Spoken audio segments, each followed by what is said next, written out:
Gaffer, defeat here this afternoon. How do you assess the game today? It's a game we should take something from, at least a point. And to be fair, the way we played in the first half, especially all the amount of chances we created in the first half, 3 points. But we couldn't get that second goal. We had some really good opportunities today to extend our lead, and didn't take them. Then we've given a really sloppy goal away, the equaliser. We've just got we're 4v3 in the middle of the goal, and we don't make any contact with anybody. So the lads got a free header, and then I thought we started the second half really strong again.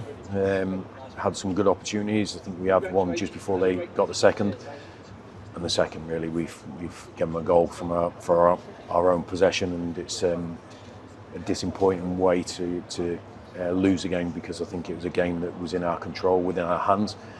And it's very much unlike us to lose a game, certainly when we've been in the league. Is that even more frustrating when you come away from home to a tough place like Leyton Orient, play so well for me 50-60 minutes before they go ahead?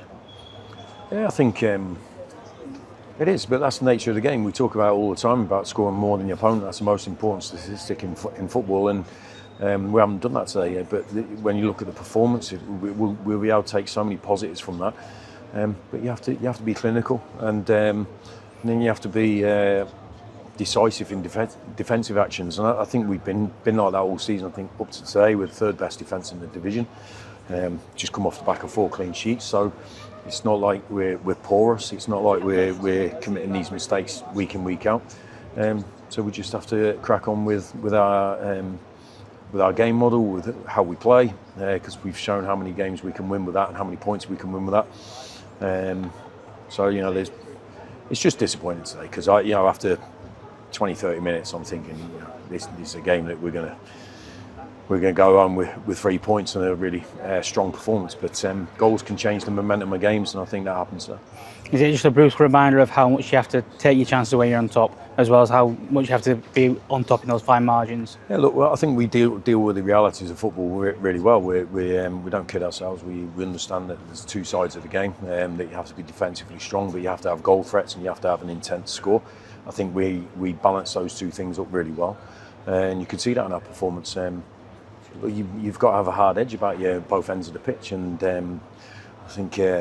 I think we've been really good at that. The results show that. It's just, it's very unlike. Like I said, I can't remember the last time we lost a game when we took the lead in the league and had 11 men on the pitch.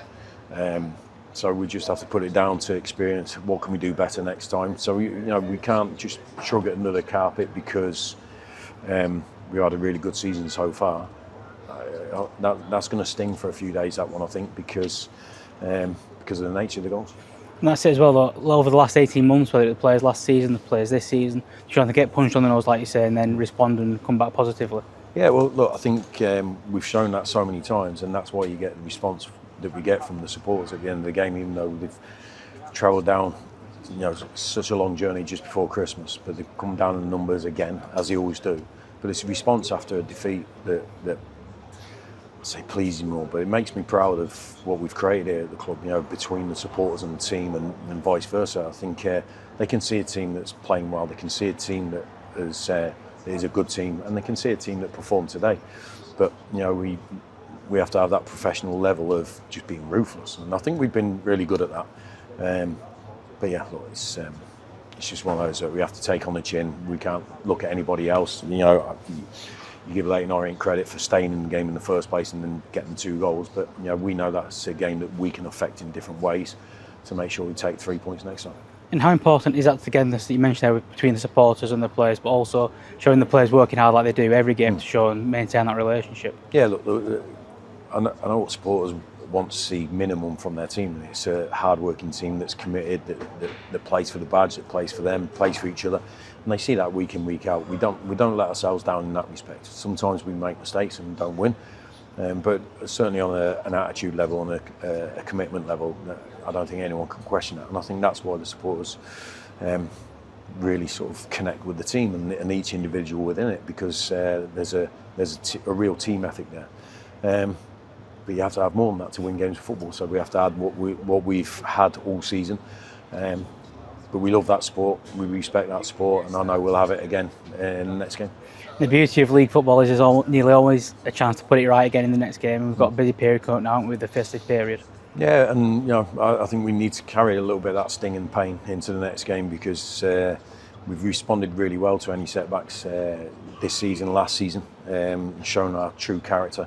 I don't expect anything else from the players, but there's certain things that we have to do better if we want better results. But I've got every confidence that the players will do that. And the first game is Wigan on Boxing Day. It's nearly a sellout already. How much of a special atmosphere will that be, and also the perfect environment to try and bounce back? So it's a game at Valley Parade. We know the backing will be there. We know the players were there. Their attitude, they'll be straight at it again. They'll be like that in the next day's training, because they're great professionals. They're so conscientious about their job and about winning, and it's going to sting. But what's better than going out into a full house at Valley Parade to sort of get that pain away. But we're going to have to work hard and play well to do that. It's not a gimme. We can't think just because this didn't go well today that the next game is an automatic win. We have to go and show what we're about as a proper team.